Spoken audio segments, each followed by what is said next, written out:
video in section 2.2 for graphs of numerical data. We will do frequency polygons and time series graphs, and we have seen already histograms. And here in the Lumen book we are in module 2 under histograms that we covered frequency polygons and constructing a time series graph. So frequency polygons are right here. We will do this example in our notes. And also in OpenStax we are in chapter 2.2 histograms, frequency polygons and time series graphs, and we are going to be doing this example for frequency polygons. So let's check in our notes what we say. Frequency polygons are like line graphs and make continuous data visually easy to interpret. To construct a frequency polygon, first examine the data and decide on the number of intervals or class intervals that you want to have. Use the x-axis to represent data values and or intervals, and use the y-axis for frequencies or relative frequencies. After choosing the appropriate ranges, begin plotting data points. The problem with plotting data points is that there has to be a unique x and y value, and if you have ranges like the example that we have for the calculus exam scores, then you want every interval to be represented by a representative value. We choose that to be the middle of every class, and that middle of every class is called the class mark. After all the points are plotted, we draw line segments to connect them. So when we have these exam scores and we are trying to find the middle of the interval 49.5 to 59.5, we need to do that with a calculator. And the way to do it is to find the average between the two values. That will be the middle. And if the value of the upper bound of the one class does not agree with the value of the lower bound of the next class, then we use two consecutive lower bounds or two consecutive upper bounds. But in this case, to find the middle, you will add 49.5 plus 59.5 and you will divide by 2. And when you do that, the middle has to be a number, obviously, that is in the, it has to be in the interval, and that number will be 54.5. And then when I average the next bounds of the next class, so 59.5 plus 69.5, divide by 2, that will be 64.5, and the next one will be 74.5, and the next one will be 84.5, and the next one will be 94.5. I do want to say an observation about the class marks. If you pay attention, the lower bounds go up by tens. 49.5, 59.5, 69.5, etc. The upper bounds also go up by tens. 59.5, 69.5, 79.5, etc. And the class marks, since they represent those classes, have to do the same thing. They have to also go up by tens. 54.5, 64.5, 74.5, etc. Now, the frequency, remember that every time you take a test, they will ask you to interpret what the frequency means, and this will be the number of times we saw the score. So that will be the number of students who had a score in that interval. And a cumulative frequency, remember how cumulative works. You add, if your x values are ordered from smallest to largest, you add all the frequencies or the relative frequencies up to the point where you are. So this will be the number of students that have a score at most that particular X value that we are in, that particular class. So when I am in this third class for cumulative frequency, I will have all the students who have scored 79.5 or less on the exam, and that will be the 30 students in that group plus the 10 in the lower group and the 5 in the lower group. So the cumulative frequencies would be 5, 15, and then plus 30 will be 45, plus 40 will be 85, and plus 15 will be 100. And now again, it just happens to be that there were 100 students that were surveyed for their exam scores, but that's not always true. So 100 is a very nice and convenient total, but it's not always the case that we will have 100. So we need a very nice title for our graph. We will say maybe calculus exam scores and be a little more descriptive about who our sample or population is. On the x-axis, we will have exam scores. On the y-axis, we will have number of students. We will have a nice title here. And in the bottom, we will put our class marks. 54.5, 64.5, 74.5, 84.5, and 94.5. Now, what makes this different from a line graph that we saw in the previous part of section 2.2 is that a frequency polygon actually needs to start from the x-axis. So it needs to touch the x-axis. Therefore, what we do for that case is we add the previous class mark, 44.5, that has 0 students in it, and the following class mark, 104.5, that also has 0 students in it, so that our frequency polygon will actually attach itself on the horizontal axis. If we have, we are doing a frequency polygon, so we are mapping the frequencies. The highest frequency is 40, so I can go by tens. And then I plot points and then I connect them. So for 54.5, I have 5 students. And for 64.5, I have 10 students. And 74.5, I have 30 students. And 84.5, I have 40 students.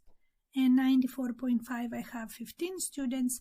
And then I connect with straight line segments. Now, I can do this in Excel if I have my data. Notice here that I have added a class mark of 44.5 with a frequency of 0, and I have added a class mark of 104.5 with a frequency of 0, and I can just highlight this, insert, and I want to insert a line graph. Now be careful here. If you click on these line graphs, you will see that they have 2 lines. I'm not looking for 2 lines, I'm looking for only 1 line. What's the problem here? The grade was considered a data value. So the grade here that increases by 10 every time creates this straight line. This is the incorrect chart. So what you want to do here is you want to go to recommended charts and grab one of those, this or that. It doesn't matter which one you want. This is nice because it starts here at 44.5. This starts at 0. But you can always edit the x-axis. So if I add this here, make sure you add axis titles. Make sure you edit them to look nice. And also you can right click on the x-axis and format the axis, and you can change the minimum to, let's say, be 40 instead of 0, so that it looks better. But notice that the points are in the middle of the classes, right? So they are these 44.5, 54.5, etc. That's how you will create a frequency histogram in Excel. You will need to add the classes that have 0 frequencies. Now,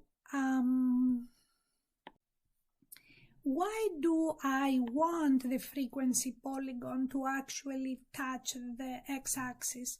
So we start at 44.5 and 104.5. We want to start from the x-axis. But the question is, why do we want to start from the x-axis? And the reason is that later in statistics, we will discuss that when you create here a histogram of these values,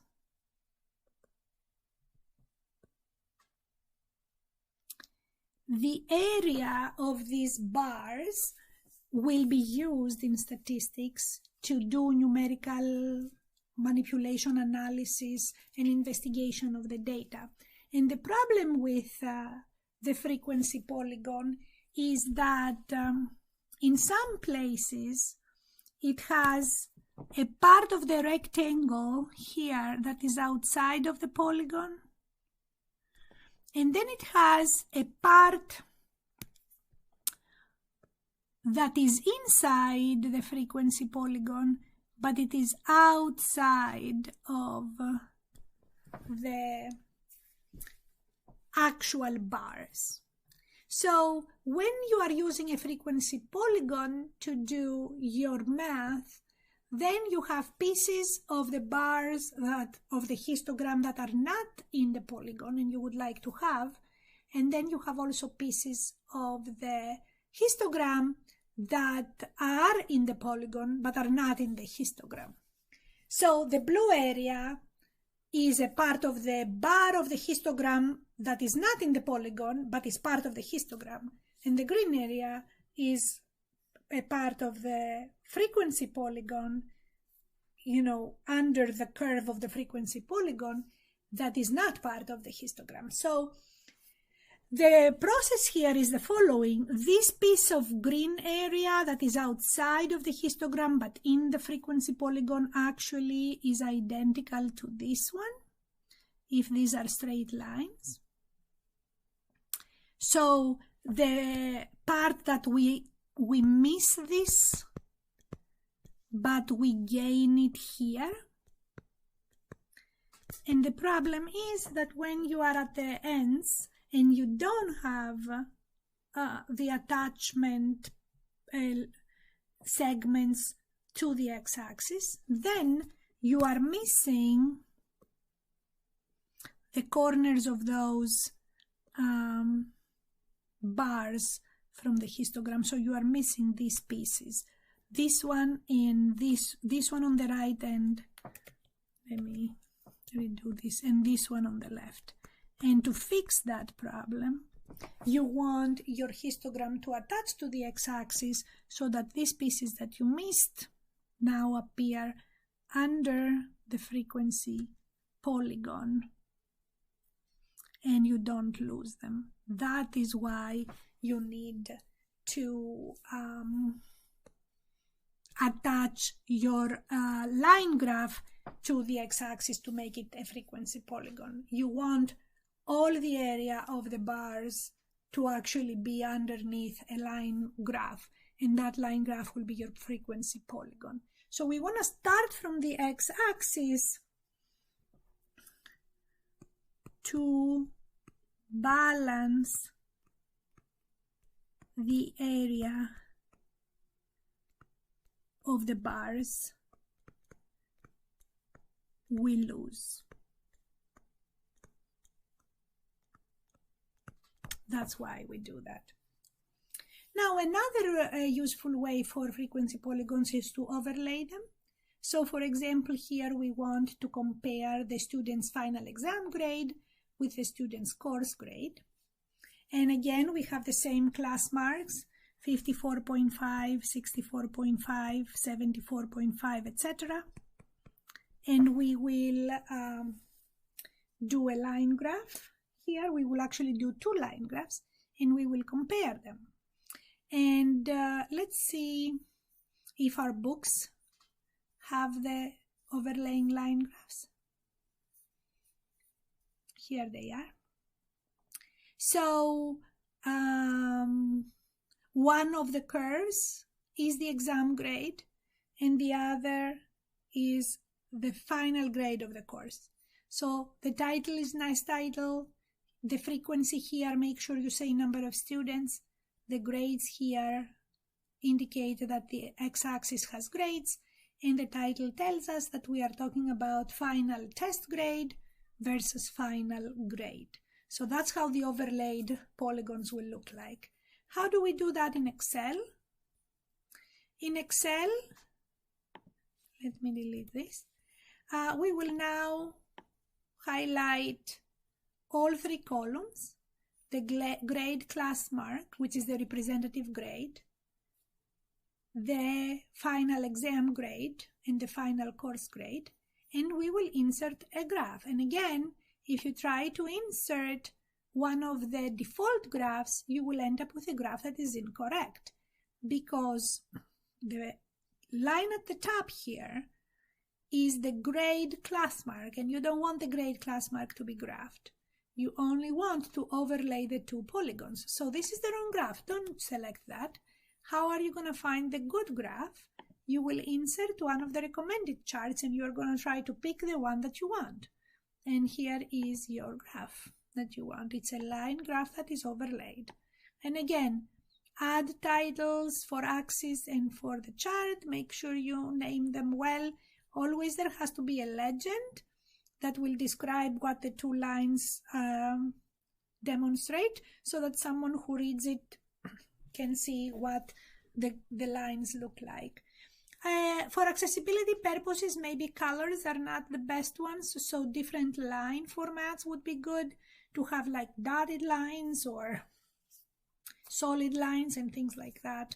When you have too many lines, there are different styles of lines that can be used. So you can choose a better accessibility format for your chart. Our last investigation of graph is the time series graphs. Time series graphs record the values of a variable over an extended period of time, and they are used to demonstrate patterns and trends. Time series graphs make trends easy to spot. To construct a time series graph, we put the date or time increments on the horizontal axis and the values of the variable on the vertical axis. Then we connect the points over time. So be careful here, because this is different from all the previous graphs we have seen. In all previous graphs we have seen, whether the variable was numerical or categorical, we actually had the values of the variable on the horizontal axis. However, in a time series graph, what becomes different, what changes is the time. The time changes, and based on the change of time, we investigate the change of the values of the variable. One of the most popular time series graphs that you have seen would be the stock market, stock prices, or the Dow Jones prices. And here are some from a few years back. And the time series could be over a day, which is the one on the left, or it could be over several months, years, which is something that you see on the right. So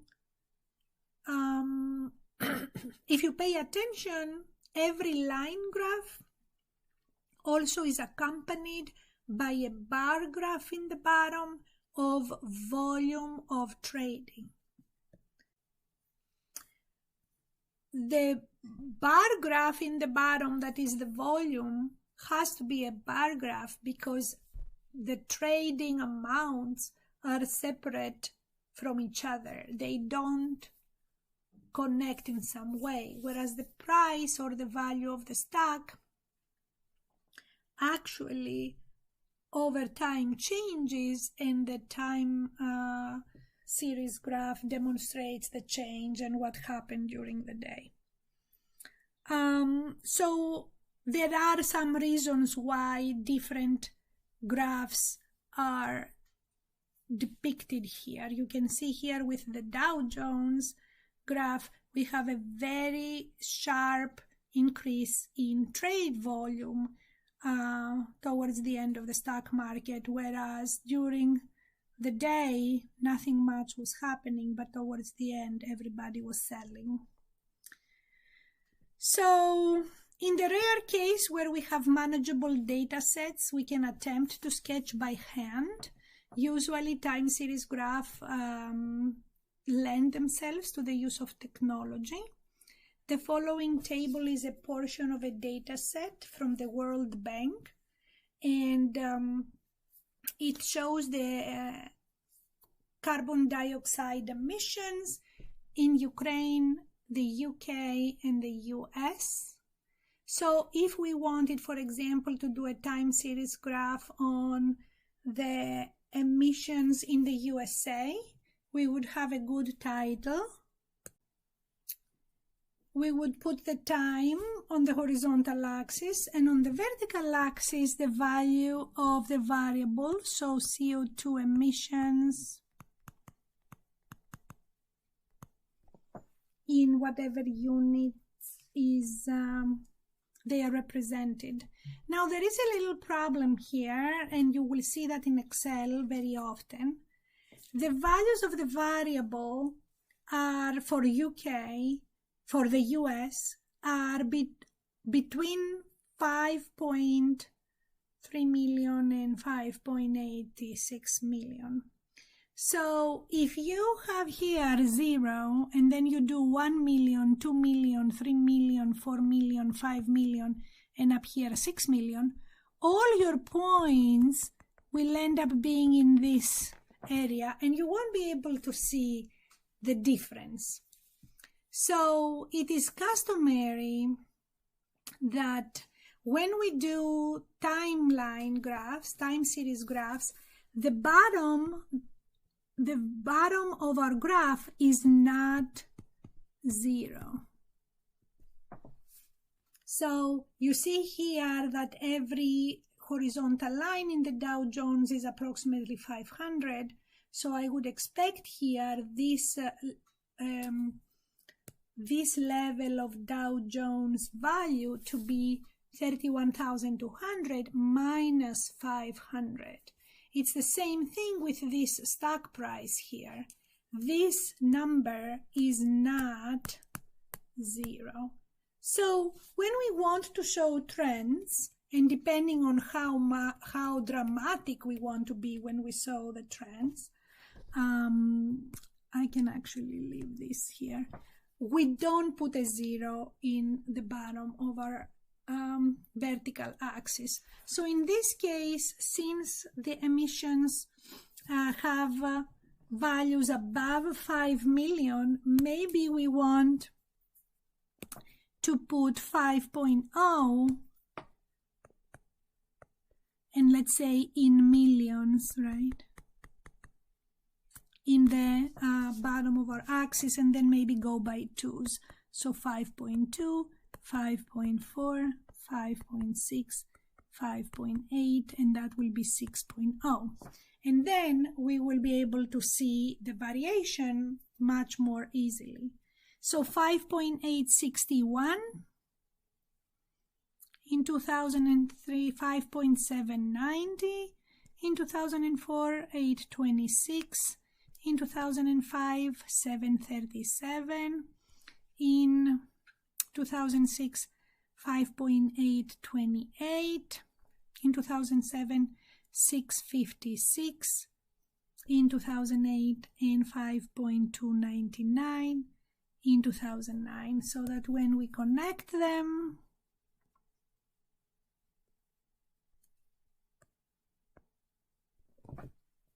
the time series graph looks like that.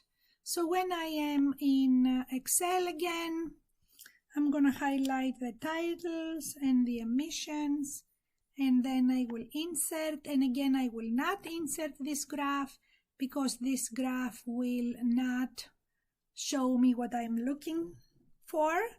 The years in the bottom should not be graphed, they should be just the values of the x-axis.